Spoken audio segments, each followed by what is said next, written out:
Hey, everybody. Welcome into the back room. I'm Andy Ostroy. Very excited today for the program we have for you. Rick Wilson is back in the back room.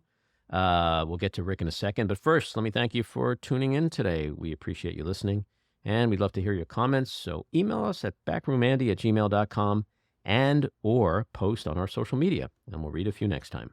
And if you like the podcast, please follow or subscribe, and you'll be notified every time we post a new episode. All right, let's move on to our guest today. The inimitable Rick Wilson is a renowned political strategist, infamous ad maker, writer, speaker, political commentator, co-founder of the political action committee, The Lincoln Project, and a two-time New York Times best-selling author. Rick, welcome back into the back room. Hey, Andy, good to be with you. So I want to start off with your Resolute Square piece that you wrote yesterday. And I got to say, it kept me up a little bit. And if I could quickly summarize it, the essence of it is that Democrats might be delusional if they think that there are more Trump indictments coming. He's going to have a lot of trials. There's going to be all these convictions. He's going to go to prison. Joe Biden's going to get reelected in 24, and by the end of the decade, we're all going to be fondly looking back at this decade, in the rearview mirror, and we and democracy are going to live happily ever after. You don't think that's actually going to happen, do you? Or you're worried? Andy, I'm not. I've never been known as like a ray of sunshine. I tend to tell people what I think is really happening, and because of a lot of the experience I've had in this now almost 8 years to the day. I was the first guy out of the box way back in May of 2015. I said, Trump's a scam. He's a liar, blah, blah, blah, blah, blah. But I remember I was on a radio interview somewhere and I said, but if he got in, I don't know what the Republican Party is going to do because they love this kind of performance art. And I started tweeting about it in the spring of 15. And I was the first significant Republican consultant out of the box to say, no, and no, I'm not doing this. If he's the nominee, I'm not doing it. And over again in the last 8 years, which my head has grown balder, my beard has grown whiter, but I have learned over and over again, never take the upside on Trump. Never think that something is going to save you, whether it's the law or the courts or the institutions of our government, or the decency of human beings, or certainly not the Republican Party of today. And so I wrote this piece at Resolute because I had a deep sense that people were overcounting the Jack Smith indictments and the arraignment, that they were overscoring it in the political environment. The Republican Party does not care.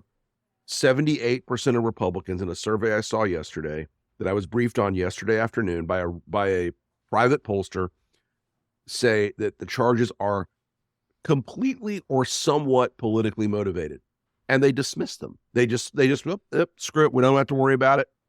And Trump is innocent. It has consolidated his hold over the party.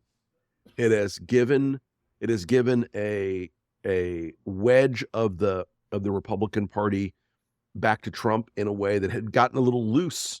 Not terribly loose, but it gotten a little bit loose, and they've all come back to him. And so I don't think it changes the primary. I don't think people have truly understood that you've got a Trump judge who has already shown us that she's crazier than a bag of hair. But you've also got South Florida. And look, I'm a Florida guy. I have a lot of experience in South Florida politics, a lot of experience in South Florida business. And it is the most lavishly, overwhelmingly corrupt place that I have ever been on earth, and I've been around the block. People in Mogadishu go, hey, you guys need to ease off on the corruption, okay? Yeah. People in Moscow go, hey, this is too dirty for us. We're going to move to Miami so the rule of law will apply. No, this is a place where the jury pool, first off, is going to be extremely MAGA. That's a very, very, very, very, very, very high probability that you can't pull a jury that won't contain one or two or three or more people who are batshit crazy MAGAs. And they have gotten smart enough to play the game and pretend they're not. because they're going to say, I'm going to be the one who saves Donald Trump. That's what I'm going to do. Oh yeah, man, no, I'm going to save Donald Trump. You watch. And that South Florida jury pool is also, they acquit public officials all the time of the most lavish, insane levels of corruption that I mean, you cannot imagine how dirty it is. People from other states go, oh yeah, no, New York's must be corrupt. No. Miami is bags of cash. Miami is sacks of money. Miami is Bitcoin wallets being handed off in shady real estate deals with public officials all the time. There's a guy in Miami named David Rivera, and it's too long to go into now, but David Rivera was basically like the political human cockroach. At the end of time, when the world is reduced to smoking ashes and mutant cockroaches, David Rivera will still stride the earth. He was the most corrupt public official in the history of Florida by a long shot, and that's a lot. And the guy got out of it like 7 or 8 times in a row. He kept getting out of it. And that's the sort of culture down there. They very rarely hold a public official to account. They've grown up thinking, it's like, if you grew up at a heavy metal concert all the time, you'd think that was the baseline of noise, okay? You think that was the baseline sound. I live in the country. I walk outside, it's crickets and birds and owls. But they are in this baseline of corruption. And so they're going to look at this and go, so he kept some documents. Okay. And I just think people are overscoring the ability of that. And yes, I know a lot of my very smart lawyer friends, and I agree with them. Jack Smith seems to have Trump dead to rights. The case looks absolutely airtight. The idea that this guy did what he did, and as a former security clearance holder, I can tell you, if I had done it, I would still be in jail. And I worked in the defense world in the late 80s, early 90s, and all these items in the case, it's horrific. He did it. It's obvious. You've seen the evidence, the photographs, the recordings, the documents, all of it is horrible. The case is rock solid. That doesn't mean they're going to win. Mm-hmm. That doesn't mean they're going to get a jury to say, oh yeah, no, Trump did this. He's a bad dude. Let me ask you this. Jack Sure. Smith seems like the king of fuck around and find out, right? I mean, Yeah, he's the mayor of that town. Yeah, that photo of him in that robe alone makes me shit my pants, okay? So given what you said, and given the content of your piece, which, by the way, is called There Are No Miracles, would it have been less of a rolling of the dice to deal with the potential consequences jurisdictionally of keeping that case in D.C.? Why move it to Miami then if what you're saying is really such a potential I mean, threat? Andy, I'm not a lawyer, but I have a couple of very smart lawyers walked me through the venue problem, and it was a meaningful problem. The two venues that are valid are South Florida and Bedminster in New Jersey. Or I don't know what district in New Jersey Bedminster's in, but those are the two valid places for venue. DC was a lift. It was a stretch. But the case itself, look, I'm not faulting the lawyering or the investigation work. I'm just saying that there's many, as my grandmother would say, there's many a slip twixt the cup and the lip. And he's got a chance of getting off of this case on the legal front, on the jury front, on a procedural front with this judge who may turn into be a monster against the government in making their case. And finally, and I think most importantly, there's this sense that they made this move because the clock was running, and they're right. The clock is running. They don't have 6 months to make this case. They have weeks. That judge could easily say, well, see you next spring. Mm-hmm. And the Department of Justice at that point, he will be the Republican nominee by that point, either functionally or by the time it hits, we'll have enough delegates to basically make it a foregone conclusion. I mean, and right, he's the Republican nominee now. People should just forget the horse race thing. It's not a horse race.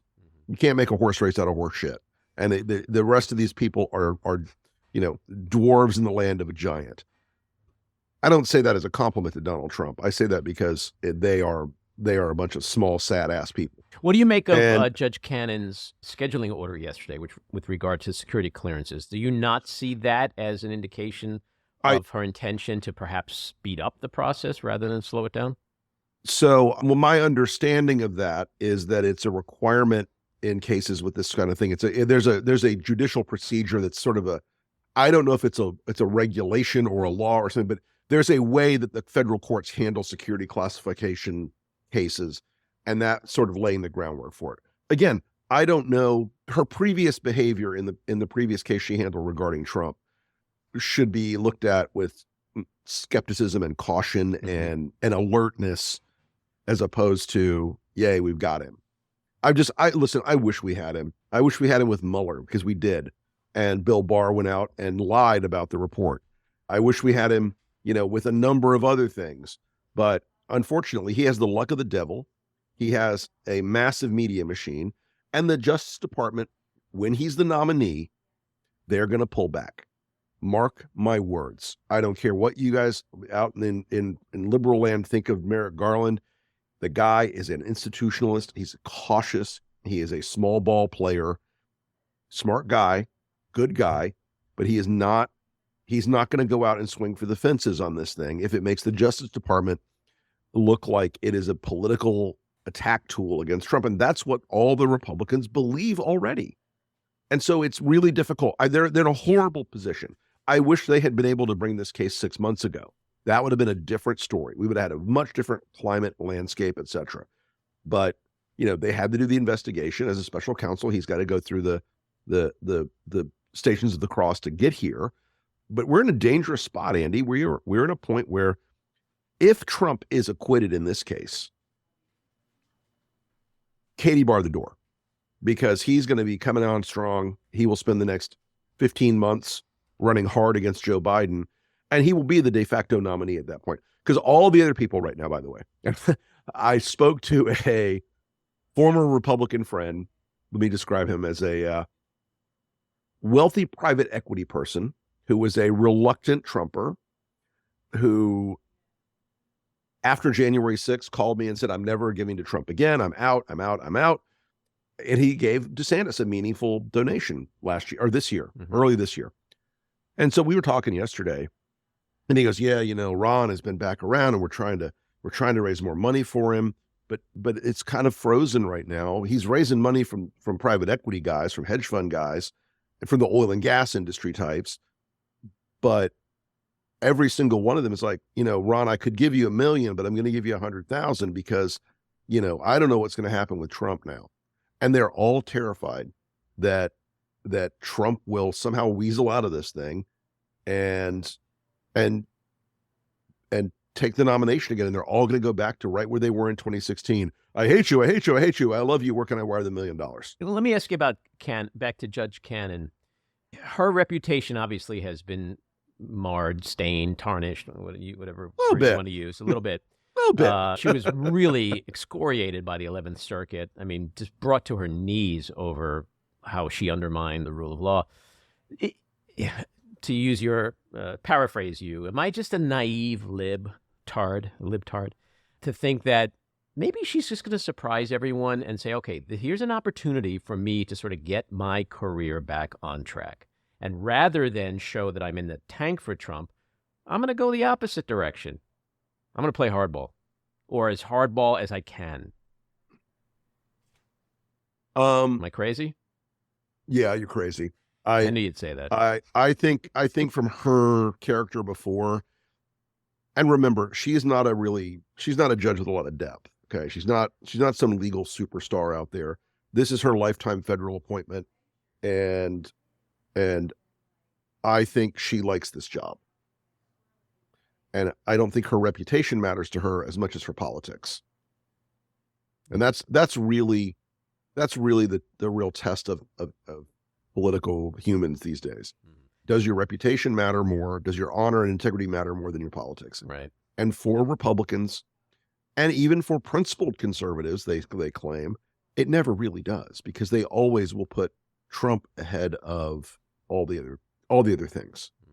Back to your Resolute Square piece, and because you are the cunning linguist that you are, I have to quote you on something. You methodically broke down your reasoning why this could end up in a catastrophe. And one of the elements was the Republican media. Okay. So of the Republican media, you write, the MAGA media's hermetic reality bubble will feed millions of Republicans a twisted, bizarro world version of Trump's crimes, casting him as a hero of the people, railroaded by the evil, progressive, Marxist, socialist, Wiccan, lesbian, woke poetry majors. That's brilliant. That's brilliant. How do you come up with this shit? I couldn't. If I sat down for like hours trying to write something like that, I couldn't. How do you come up with that? Wiccan poetry majors? Where do Wiccans come from? I don't know. They somewhere out of the fertile loam of my brain. I joke about this all the time, but I write a lot and I read a lot, and that classical education is once in a while good for something. Mm-hmm. Your point is the media is what we're really underestimating, the power of that machinery. Right. I also meant it as a serious note that if you poke a non-politically engaged MAGA conservative who will come out in the general election and vote for Trump, they did it twice before, they'll do it again, and you ask them, why is Trump under indictment? They will not say, because he stole and shared classified documents about American war plans and intelligence, and stored them in an unlocked bathroom in a country club in South Florida. They will say it's all fake. It's the global cannibal pedophile network run by George Soros and Hillary Clinton, trying to make our hero president, who is really still our president. They're just trying to get him. They can't beat him politically, so they believe these things, Andy. They believe things that are absolutely untrue. They believe that horse dewormer cures COVID. They believe that when Donald Trump says something, it's a scientific fact. Bleach cures, UV light up your ass and bleach and da-da-da-da. All of it is this alternate reality, and it is fed by, yes, it's fed by Fox and OAN and Newsmax, but it also is a downstream effect of these closed Facebook groups where older Republicans in these Facebook groups are fed a algorithmically driven lie after lie after lie after lie after lie about Trump and about Biden and about the world. And right now what they're being fed is, oh, Donald Trump's not the criminal. Joe Biden with his $50 million secret payments from China and bribes and Zelensky, all of it is made up. It's all BS. But they are fed this, and they get their news now from Facebook. And slightly younger MAGAs are on Telegram and Discord and all these other places, and they're eating up this content of memes and bullshit that portrays Trump as this hero and that owns the libs all the time. And all of it is almost invisible to progressives and liberals and most Democrats. They don't see it. They don't even know about a lot of it. Okay. There are groups that do streams on Telegram that get more audience eyeballs every night than CNN. There are Facebook groups with hundreds and hundreds and hundreds of thousands of people being fed this misinformation all the time, and Meta will do nothing about it. Twitter, of course, is a lost cause with Elon, and all of this sort of accrues to this sealed bubble, this reality sphere around the MAGA voters, where they believe completely fake and bizarre things. At best, they get a really twisted, like, as I said, bizarro world version of the truth. And, look, the other day, some crazy person sent me this long email, TLDR. He basically said, Jack Smith's wife once gave $500 to a Democrat. Therefore, he's part of a conspiracy with Hillary and George Soros. Sure. Okay. Logic follows. Yeah. But it's a really challenging element of this entire thing. You mentioned in your piece that Democrats, and all of us, I guess, not just Democrats, you say that we all have to stop with the wishful thinking and instead put in the work. What does that mean? What does that look like? Look, I think the Democrats need to be doing three big things right now. The first thing they have to do, and I mean this from the bottom of my heart, because all my love is tough. Even my tough love is still love, folks. They need to rally behind Joe Biden. They need to choke out all this, and they're getting there on this point. Choke out all this progressive. Oh, I wish Gavin was running. Oh, I hate Kamala Harris. Oh, here's the ticket, folks. On the Democratic side, it's Joe Biden and Kamala Harris. That's it. Stop complaining about it. Stop. Every time you complain about it, you give Steve Bannon and all these other weirdos ammunition to divide the Democratic Party. Okay. The Democrats need to understand that unity is a weapon. Unity is a powerful tool in a campaign because it allows you to start the campaign in earnest. There's a temptation to do a Rose Garden strategy because he's the president that sweeps away RFK Jr., who is Steve Bannon's monkey. He's not a real candidate, obviously. He's insane, completely batshit insane. Marianne Williamson, okay, whatever, moonbeam. But the Democrats need to rally and be proud of the president. We discovered in 2022, we won 17 out of the 22 races we targeted, which in politics is a hell of a batting average, right? We discovered that the candidates who were embracing the president, even though his numbers were low, did better. They did better than the ones who were completely like, I'm going to be an independent rando. And the second part of this is to use the good news that is out there, because the economy under Joe Biden is an unequivocal success story. Inflation is coming down finally. We've never had a better jobs picture in this country in its entire history.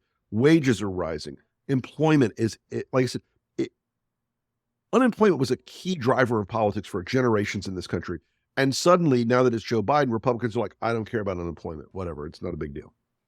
The same numbers they crowed about under Trump, Biden has outdone them by a factor of 3 or 4. Mm-hmm. And they're like, oh, that doesn't matter. But so telling the good news stories, he passed a tremendously powerful bill on infrastructure, the Inflation Reduction Act, all these things this country as a country has been begging to do for generations. Joe Biden got it done. Mm-hmm.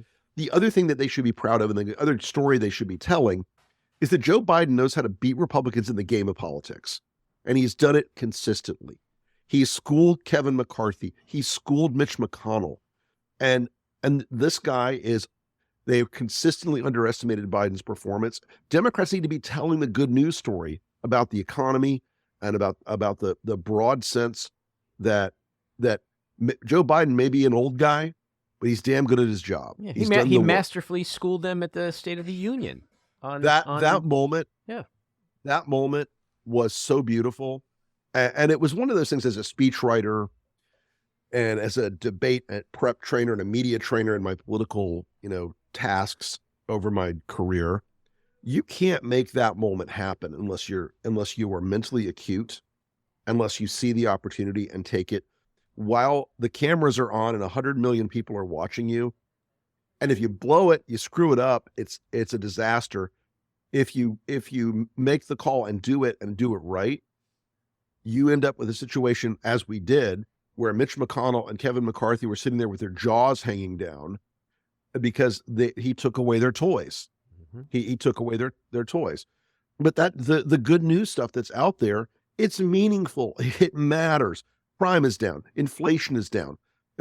Spending on infrastructure, highways, roads, bridges, electricity, internet connectivity, it's all up. These are good things. These are good things to talk about. They are good news stories.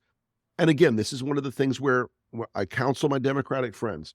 I know you didn't get every single thing you wanted on climate or whatever in the bill. Take the win, people. Take the win. Well, your colleague today, Simon Rosenberg, has a piece in Rosenberg Square on the economy. He does. I was just about to refer to Simon's piece. Yeah, and so when you take what he wrote and you take what you just said, and what I believe is the fact that Joe Biden is perhaps the most successful, productive first-term president, maybe not just in modern history, but in all of history. What is wrong with Democrats? Why is his popularity not soaring through the roof? Are they just guilty of being ageists like anyone else? Like, I don't get that. There is some ageism there, because Democrats have traditionally wanted the young, vital, handsome candidate. They want a JFK. They want a Bill Clinton. They want a Barack Obama. I get it, okay? It's politically appealing. I get it. But what they don't realize is the country's older now too. The country's demographically top heavy now. We're not having kids anymore in this country, right? And without immigration, we'd be at basically net zero population growth right now. The country's getting older and grayer. The country looks a lot more like Joe Biden than it did 20 years ago. The country, the people, I had to remind a friend of mine the other day. I'm like, dude, when you voted for Barack Obama the first time, you were 45 years old. And now you're 65 years old, or whatever. And it starts to add up. Yeah. Speaking of that, when I started this fight, I was 51. Now I'm 59. Good God, but the country's a lot grayer than it was. But here's the thing. Biden is a healthy guy. I mean, I put Biden up against Donald Trump on a treadmill 10 days a week. And you look at 80-year-olds, and you used to think, oh God, 80-year-old, they're going to be in the nursing home. My parents are 80, and they're in Alaska hiking right now because that's what they do, And Biden is he's robust. Is he as healthy as he was 20 years ago? Of course not. Is he going to make it? I hope so. And I will tell people, the Republicans are always going to try to do the dementia Joe thing, but he's got if with a united party telling a good news story. And then the third thing they have to do is focus in on a handful of the issues where Republicans have gone off the cliff. And when I say this, I don't mean that you should go out and describe the perfect world Democrats want, because a lot of Americans, just being honest with you guys, are not as woke as people that are very online and are coastal Democrats. The rest of the country, including Democrats, are not as far to the left as the DC, New York, Boston corridor of Democrats or the California to Seattle corridor of Democrats. You should look at the things the Republicans are doing that drive people nuts. 6-week abortion ban. It's absolutely deadly poison for Republicans. You don't go and make it like a big argument about choice. You make it about freedom. You make it about punitive, weird, all-male panels judging women's sexual behavior. You make it about the snitch program in Texas where men are paid to report women getting abortions. The Kansas model for the abortion discussion is brilliant, and people should follow it. No matter what you felt in those polls in Kansas, even pro-life people were like, this is too much. In Florida, DeSantis signed the 6-week abortion ban at midnight with no cameras and no audience because he knew. His own pollster told him, dude, this is bad. This is poison. So that's one. The second thing that they should be going out on hard is to link every single Republican candidate to Donald Trump, because they are. Because they'll never say the words. They'll never say he's a criminal. They'll never say he's full of shit. They'll never say he's unfit for office. They'll never say he's corrupt. They'll never say he tried to burn down the Constitution by invading the Capitol. They will never do it. And Americans, in the broad population, there is a growing sense of the danger of Trump and the danger of the movement Trump leads. And linking that danger, violence, and hatred that drives those people who, storm the Capitol and who are the most fanatic of the Trump types to all the normie Republicans, all the good guys, you can have a lot of political mileage on that. I mean, we were very successful in Arizona last time by linking every other Democrat to Crazy Carrie Lake and to weirdo Blake Masters. So down the ballot, you're able to knock out other people who are trying to run under the radar screen as normal Republicans, because people don't want the crazy anymore. They're tired of it. They're exhausted by it. Now, for all that, we're in a better position electorally than we were in 2020. Joe Biden's been a successful president. He has managed to pull off a lot of miracles around the economy and COVID and everything else. It still doesn't mean that Donald Trump can't win, because he can.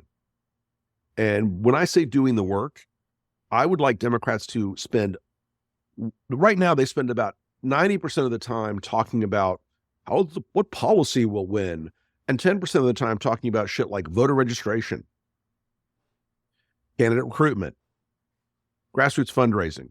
They should be focused on the mechanics, the nuts and bolts, all of the things that are underneath the surface of a campaign that make a campaign successful. Right. And especially voter registration, the Republicans are spending hundreds of millions of dollars to not only register more Republicans, but to legally block more Democrats from voting in the states.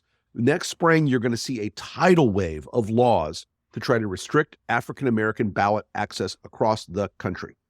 You're going to find all these new restrictions. You're going to see the things that you thought were bad in Florida and Georgia last year. They're going to be amped up to 1 million because they're planning this right now. So I want Democrats to focus on the operational mechanics of campaigning a little bit more, because they think, well, our climate change plan will certainly win over that middle-class Democrat who voted for Trump. No, it will not. It will not. However, selling to that middle-class Democrat, you tell him, hey, by the way, if your daughter gets raped, she's going to have to have that baby. Yeah, well, see, this is why we libtards always wish guys like you are on our side, because you know how to create the right bumper stickers. Democrats just don't know how to write a bumper sticker. It ends up being like the entire bumper is what we do. I know. And those messages are very, very important. Last thing I want to ask you is, you look at Pence, you look at Haley, you look at people coming forward, you look at Christie. Are we at some kind of inflection point where some of the Republican leadership in this country is starting to make a significant enough break for it to move the needle and to start to affect others to follow suit? No. All right. Thanks, everybody. That was Rick Wilson. Have fun. That's another episode of Optimism on the Back Room. Chris Christie has no lane in the Republican Party. Now, I posted a little bit about Chris earlier in the week. He's a smart guy, good prosecutor in his day, decent governor. Not great, decent. There's no lane in the Republican Party. If the Republican Party was looking for bold truth tellers, they left the room a long time ago. Chris Christie will come in 9th or 10th in Iowa, 7th or 8th in New Hampshire, 47th in South Carolina. I could go put my name on the ballot in any state and outpoll Chris Christie. I'm not even joking. Republicans hate a Republican who criticizes Donald Trump. And, so Nikki Haley and Tim Scott and the rest of them that are sort of like treading up to the lines. And Ron DeSantis, who keeps trying this like weirdly passive aggressive formulation, like, so well, weird. the DOJ is corrupt, but I've never paid a porn star. That kind of shit, right? All of it, amounts to nothing. All of it amounts to absolute nothing. They're not going to do anything that will truly defy Trump. In the end, they want to be on the debate stage. To be on the debate stage, you have to sign a pledge that you will support the Republican nominee. Now, they've learned nothing. They have learned nothing because they tried to force Trump to do that, and Reince Priebus got his drink on and took a little like Office Depot certificate that he printed out to Trump in 2015. Trump signed it and did a grip and grin with him. And Priebus thought he had trapped Trump in the Republican Party, that he would support the nominee in the end. Really, So Trump stupid. had trapped the Republican Party in with him. It's the Watchmen thing. Well, he's a pathological liar. Why anyone would say, oh, great, Trump signed the pledge. Right. And by the way, let's just say this. Let's say Trump signs that they all sign this pledge, Trump included, right?